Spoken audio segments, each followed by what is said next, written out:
Hello students, कैसे हैं आप। स्वागत है आपका डिपार्टमेंट ऑफ एजुकेशन की इस 10 सितंबर की वर्कशीट में, यानी कि 10 सितंबर की वर्कशीट में।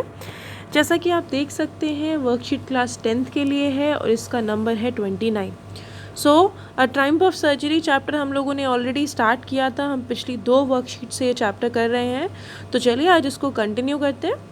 Tricky, a small dog, is pampered and overfed by his rich mistress.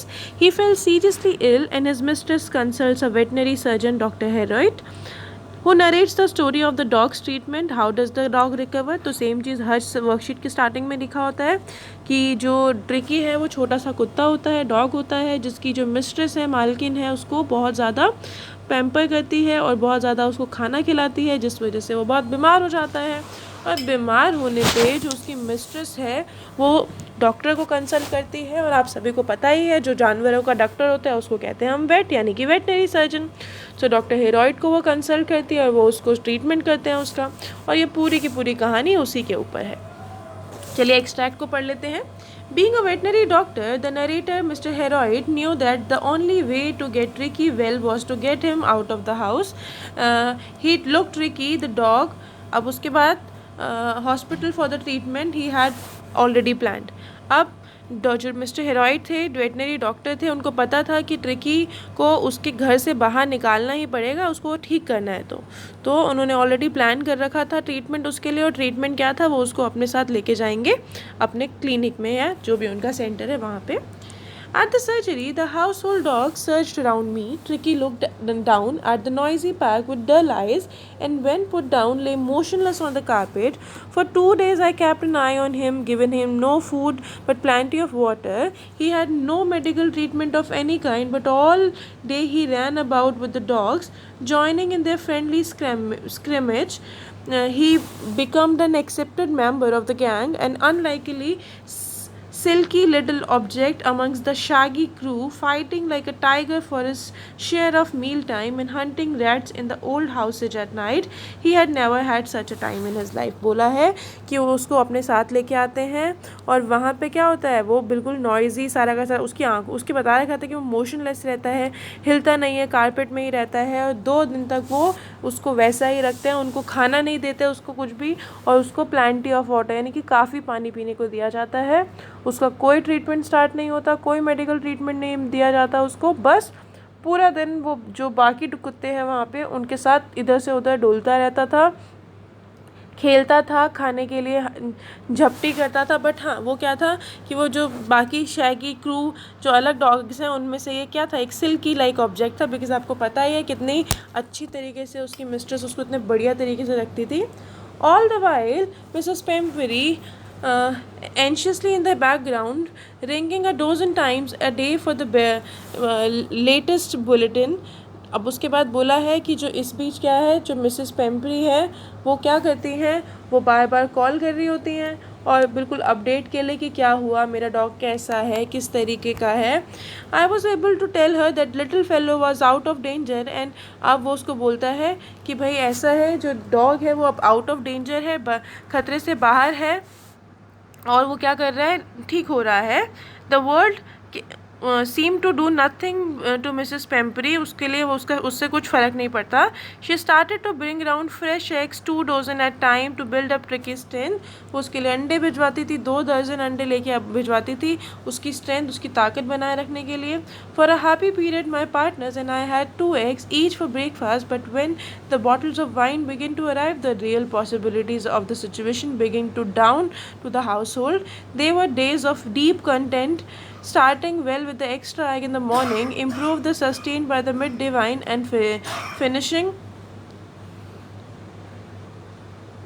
luxuriously round the fire with the brandy. बोला है कि फिर बड़े मस्त दिन थे मेरे लिए और मेरे जो बाकी पार्टनर है उसके लिए। हम सुबह उठते थे और फिर हम एक एक्स्ट्रा अंडा खाते थे, शाम में भी खाते थे, और वाइन भी पीते थे, और बढ़िया तरीके से हमारे दिन चल रहे थे। It was a temptation to keep Tricky on a permanent guest, but I knew Mrs. Pumphrey was suffering, and after a fortnight felt compelled to phone and tell her that the little dog has recovered and was awaiting collections.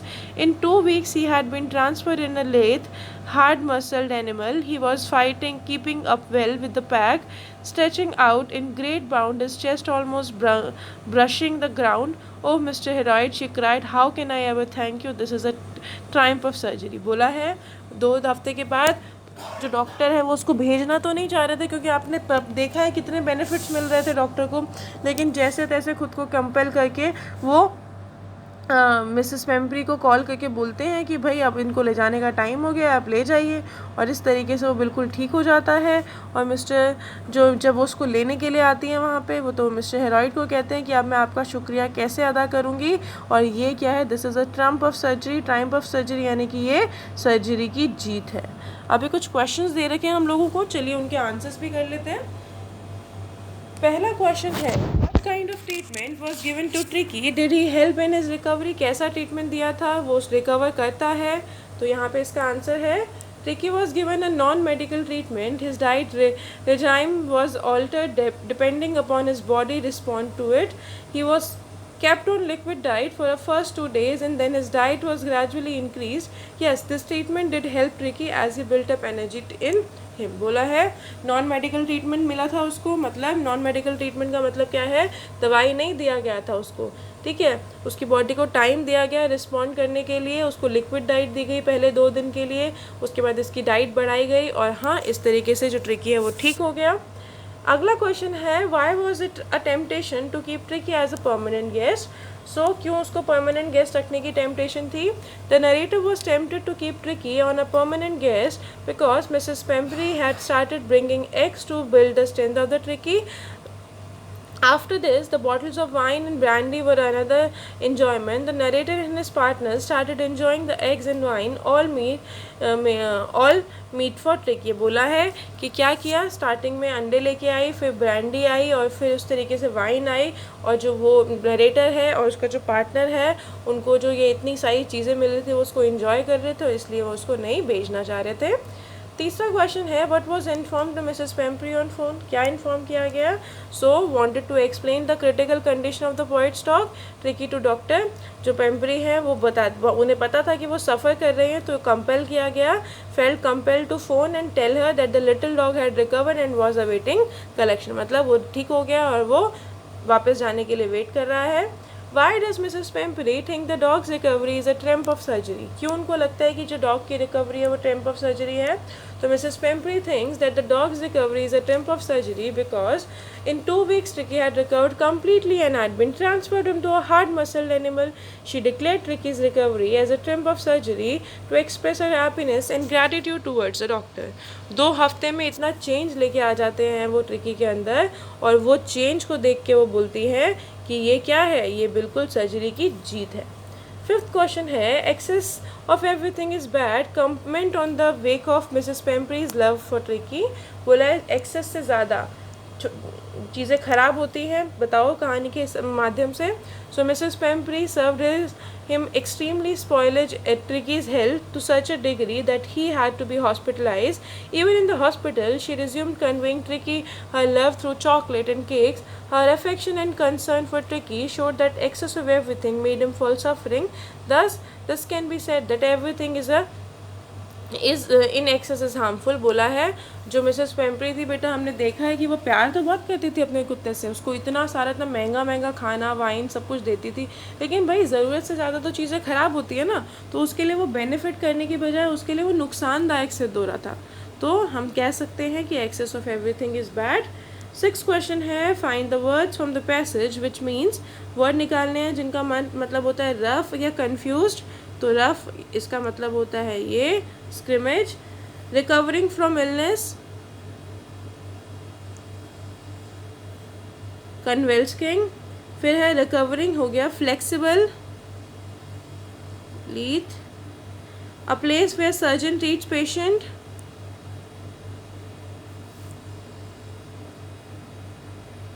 अब बोला है right the antonym of trump. बताओ. जीत, मैंने आपको बताया था इसका मतलब होता है जीतना. सो हारने को क्या कहते हैं हम? जीतने का ऑपोजिट तो हारना होता है, और हारने को क्या कहा जाता है? हारने को कहा जाता है डिफीट या फिर लॉस. सो DEFEAT डिफीट या फिर आप लिख सकते हैं लॉस। तो आज की इंग्लिश की वर्कशीट ख़त्म होती है हमारी। चलिए अगली वर्कशीट देखते हैं सोशल साइंस की। आज हम पढ़ने वाले हैं ग्लोबलाइजेशन। आपको पता है ग्लोबलाइजेशन एक ग्लोबल कॉन्सेप्ट है। चलिए पढ़ते हैं इसको।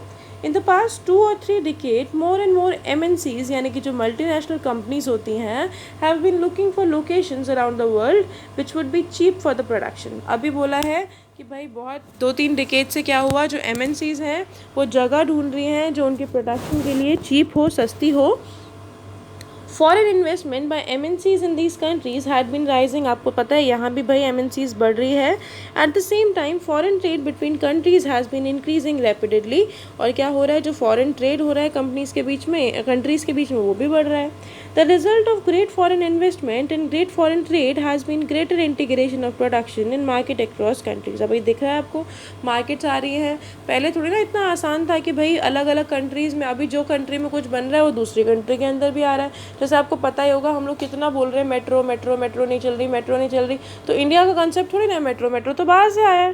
ठीक है, तो ऐसे ही जहाँ भी टेक्नोलॉजी आ रही है वो टेक्नोलॉजी एक जगह तक सीमित ना रह के वो टेक्नोलॉजी अलग अलग जगहों तक जा रही है। और this is possible because of that thing only. So globalisation is a thing is this process of rapid integration and interconnection between countries। so countries के बीच में क्या है, ये integration और interconnection है। MNCs are playing major role play कर रही है MNCs globalization के process में। ज़्यादा से ज़्यादा goods और services, investment, technology अलग अलग countries के बीच में move कर रही हैं। Most region in the world are close contact with, जो मोस्ट रीजन है वर्ल्ड के वो एक दूसरे के क्लोज कॉन्टैक्ट में हैं। और beside these there are also been motivated to people, अब और मोटिवेट भी कर रहे हैं। तो फैक्टर क्या है जिससे ग्लोबलाइजेशन बढ़ता है, technology. Rapid improvement in transportation technology, transport बढ़ रहा है। Rapid improvement in information and communication, आपको दिख रहा है कि भाई इन्फॉर्मेशन कम्युनिकेशन कितना ज़्यादा बढ़ गया है। आगे बोल रखा है liberalisation of foreign trade and foreign investment policy. Liberalisation का मतलब क्या होता है बेटा, ईजी कर दिया है, ईज आउट कर दिया है। अगर मान लो अगर हमारी कंट्री बाहर की चीज़ों को अपनी कंट्री में नहीं लेके आने देगी, इतनी ज़्यादा एक्साइज ड्यूटी लगा देगी, इतने सारे बैरियर्स लगा देगी, तो भाई किस तरीके से फॉरेन ट्रेड पॉसिबल हो पाएगा। तो क्या हुआ, लिबरल कर दिया, उनको कम कर दिया है। रिमूविंग बैरियर्स और restriction set by the government, इसको लिबरेशन बोलते हैं, लिबरलाइजेशन बोलते हैं। Tax on import for example trade barrier, इसको धीरे धीरे कम किया जाने लगा है। जो कोटा है बेटा, limit of number of goods can be imported, इस पे इसको कोटा कहते हैं, तो पेस लगा दिया है। The Indian government after independence had put barriers, उन्होंने क्या किया था, पहले बैरियर लगा दिया था फॉरेन ट्रेड में, धीरे धीरे कंपटीशन की वजह से धीरे धीरे वो कम हो गया है। और 1991 में क्या हुआ कि बाद जो गवर्नमेंट है बेटा, उन्होंने क्या किया है, time had come for Indian producers to compete for the product producers around the globe. Indian producers क्या कर रहे हैं, ग्लोब में, ऑल ओवर ग्लोब कम्पीट कर रहे हैं। Goods could be imported, goods को इम्पोर्ट किया जाता है बाहर की कंट्री से। बिजनेस अलाउ किया जाता है फ्रीली किसी भी कंट्री के अंदर। फिर वर्ल्ड ट्रेड ऑर्गेनाइजेशन है हमारी, जिसका एम यही रहता है कि वो लिबरलाइज करे इंटरनेशनल ट्रेड्स को। इसमें रूल्स एंड रेगुलेशंस वगैरह सारे के सारे देखते हैं। और वर्ल्ड ट्रेड ऑर्गेनाइजेशन के द्वारा ही क्या हुआ, फ्री ट्रेड पॉसिबल हो पाया। अभी हमारे पास कुछ क्वेश्चंस हैं, उनके आंसर देखते हैं। 4 क्वेश्चंस हैं, चारों के आंसर देखेंगे।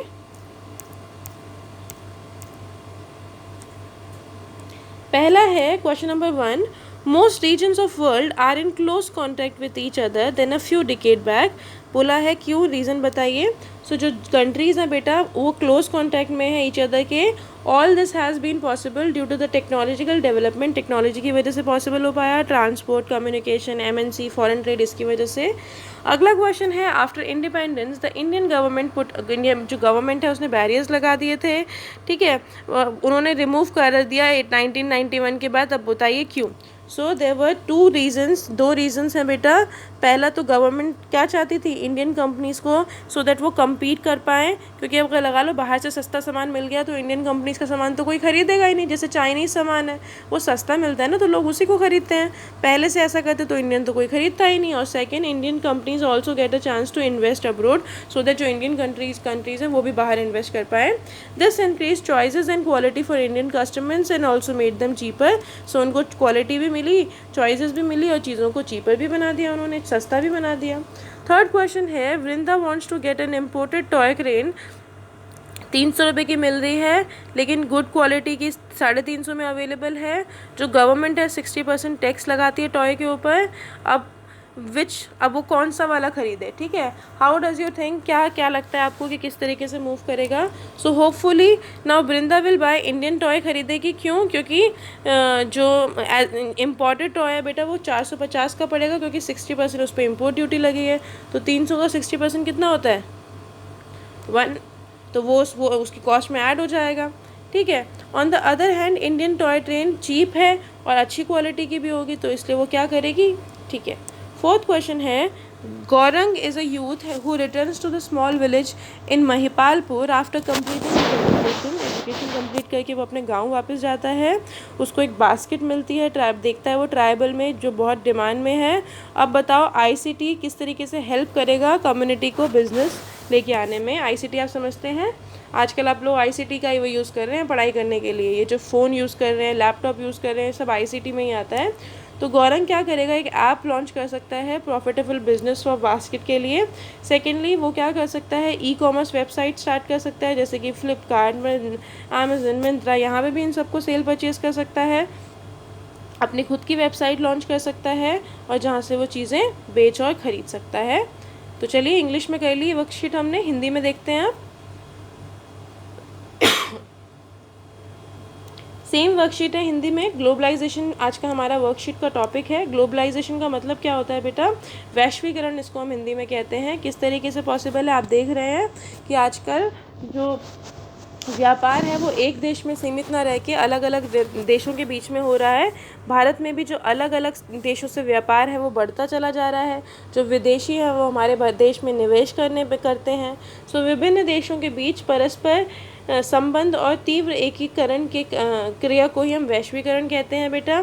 और वैश्वीकरण से हमारे देशों को बहुत ज़्यादा फ़ायदा हुआ है। इसके कारक क्या है बेटा, प्रौद्योगिकी है और जो उदारीकरण कर दिया, जो नीतियाँ जो भी भाई फॉरेन ट्रेड से लेके विदेशी व्यापार से लेके जो नीतियाँ थी उनको हमने आसान बना दिया है। और फिर हमारा एक वर्ल्ड ट्रेड ऑर्गेनाइजेशन यानी कि विश्व व्यापार संगठन है जिसका काम ही यही है, जो क्या करता है, अलग अलग पॉलिसीज़ बनाता है, नियम कानून बनाता है और देखता है कि लोगों जो देश हैं उनमें ज़्यादा से ज़्यादा व्यापार हो, जिससे जो देश हैं वो बढ़िया तरीके से रह पाए।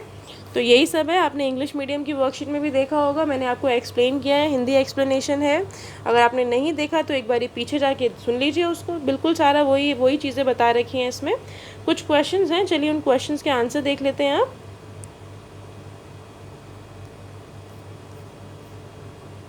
पहला प्रश्न है, दुनिया की अधिकांश देश कुछ दशकों पहले की अपेक्षा एक दूसरे के निकट संपर्क में हैं, बताओ कैसे। किस तरीके से संभव हो पाया कि पहले की तुलना में अभी जो देश हैं वो एक दूसरे के अच्छे संपर्क में हैं।